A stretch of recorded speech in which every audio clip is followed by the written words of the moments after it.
شلاتين. اعترف يا بابا، اعترف.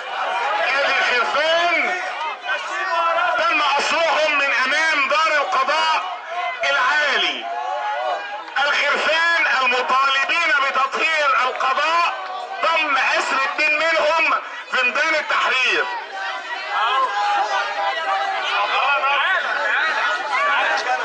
في مسيرة جاية دلوقتي من حركة احرار، ودي مقدمتها وصلت لميدان التحرير.